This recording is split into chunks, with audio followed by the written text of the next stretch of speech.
Un jautājums atbild šajā raundā sāksim virzienā no manis, no tālāk sēdošās Ilzas Ingriksonas kundzes virzienā uz šo pusi, un tad dosimies atpakaļ. Tad pirmais jautājums ir, vai Latvijas valsts turisma mārketinga finansējums, kurš šobrīd ir 400 000 eiro apmērā gadā ar iespēju, ka tiks palielināts par vēl 2 miljoniem, ir pietiekams? Atbildi jā, nē, neatbildēšu.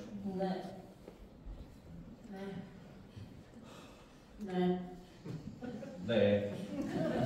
Šeit nav smieklīgi, protams, ka nē. Pievienojos, neatļautā atbildi. Iepriekš teikt. Nē. Dobraus kungs? Nē. Man jāsaka, jā. Rīgas budžets lielās pa mazu tas ir. Nē, nopietnikuši. 400 ir pa maz, 2 arī ir pa maz, Igaunijā tēri 6 miljonus gadā. Pagi, jā, nē, vai jā. Nē.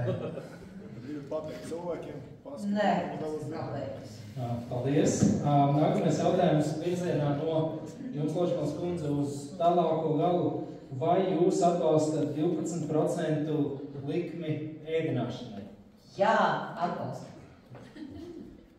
Jā, ar to balsojam arī Saimā, un, diemžēl, koalīcija Jā, neatbildēšu. Jā, būt 8%. Jā.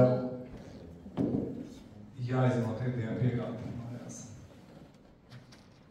Jā. Svarīgi jā, ka šis nav kārtas viedoklis. Jā, es atbalstu 5. Atbalsts samazināt likmi. Sam par vēl, bet jā. Arī par mazāk PVN, bet tūlīt mums vienotība uzliks lielāks nodoklis jau budžetā. Tad jā, nē, neatbildi. Jā. Jā, labāk vēlāk nekā nekad. Jā. Paldies. Un trešais noslēdzošais ekspress jautājums. Vai, lai risinātu nodarbinātības problēmu nozarē, ir nepieciešams papildus atbalsts no valsts, paplašinot mācību programmas un to vietas jauniešiem viesmīlības nozarē? Jā, nē, vai neatbildēšu? Jā. Nē.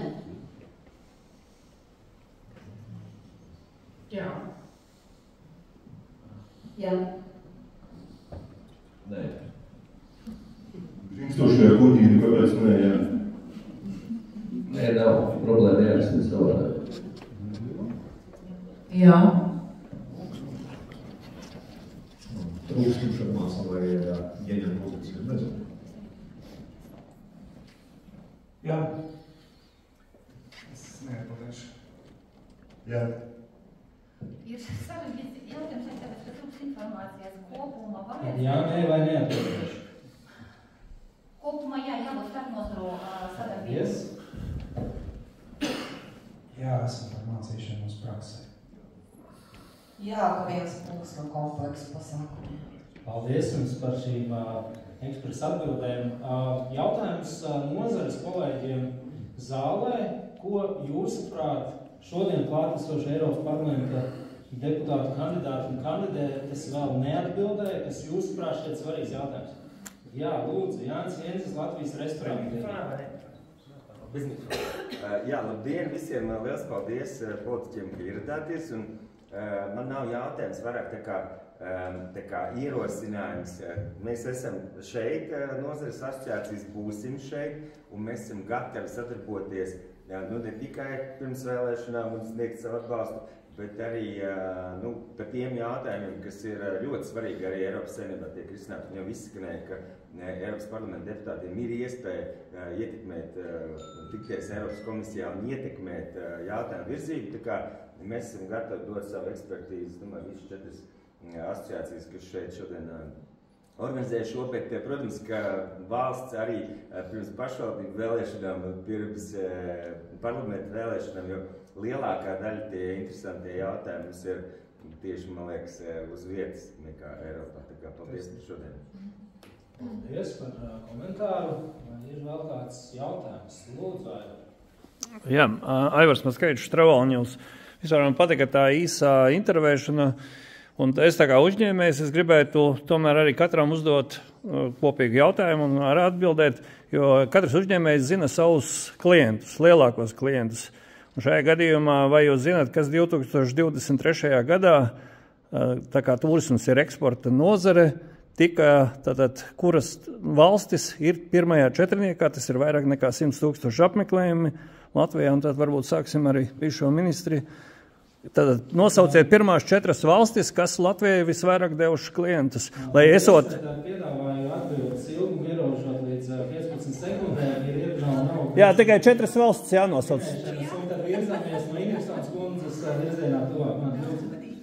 15 sekundēs noteikti neriskēšu kļūdīties, teikšu, ka tās ir tuvākās valsts, vairāk noteikti ziemeļu valsts šobrīd, jo, kā jau dzirdējām, tā arī ir jau tālāk valsts, jo liekas, ka mēs tuvāk esam karam.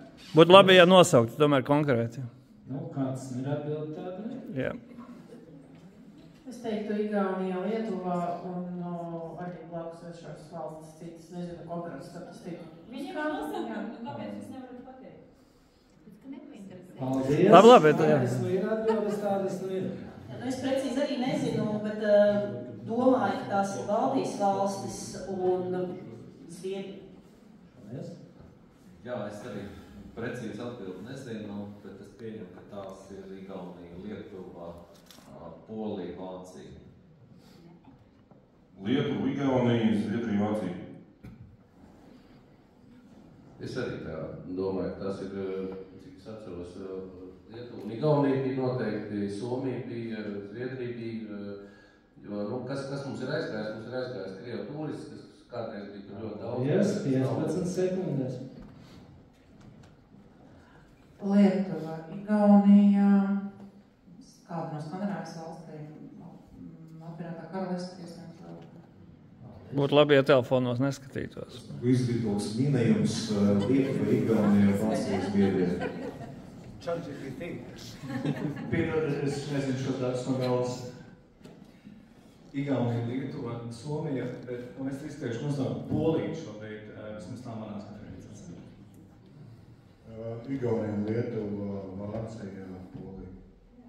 Lietuvā, Igaunija, Zviedrija, Lielbritānija, bet interesanti, ka šogad pirmajos mēnešos statistika rāda, ka Lietuva, Igaunija un Vācija. Lietuva, Igaunija, Zviedrija, tālāk nezinu. Lietuva, Igaunija, Somija un Vācija. Nu, jāsaka to, ka pilnīgi precīzi atbildes nebija nevienam. Tad pirmajā vietā ir Lietuva, otrajā vietā ir Igaunija, trešajā vietā ir Vācija un ceturtajā ir Somija. Paldies! Visiem kopā apmēram sanāk. Īstais, jā.